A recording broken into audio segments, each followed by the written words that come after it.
ధీరజ్ అయితే ఒంటరిగా నిలబడి చాలా బాధపడుతూ ఆలోచిస్తూ ఉంటాడు. ఇంతలో అక్కడికి వాళ్ళ మామయ్య వచ్చి సాగర్ అలాగే చందు వాళ్ళిద్దరిని కూడా కొడుతూ ఉంటారు. రే ఆగండిరా ఆగండి, నన్ను ఎంత మాట అంటారా ఆగండిరా అంటూ తనైతే తరుముతూ ఉంటాడు. ఇంతలో అక్కడ ఉన్న సాగర్ చందు వాళ్ళిద్దరూ కూడా తప్పించుకుని తిరుగుతూ ఉంటారు.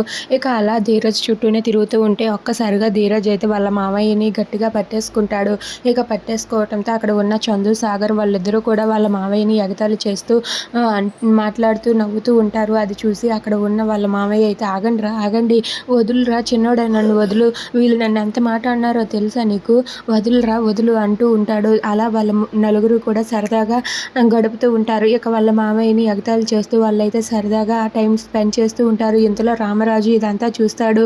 ఇక వాళ్ళ ముగ్గురిని అలా చూసి రామరాజు అయితే చాలా సంతోషిస్తాడు. ఒరే చిన్నోడా, ఎదురింటి వాళ్ళతో మనకి ఎంత శత్రుత్వం ఉందో, వాళ్ళు మనల్ని ఎలాంటి మాటలు అంటారో అన్నీ నీకు తెలుసు. అది తెలిసి కూడా నువ్వు ఆ అమ్మాయిని పెళ్లి చేసుకున్నావంటే నేను ఏం చెయ్యాలి, నాలో ఇంకా ఆ బాధ అలానే ఉంది.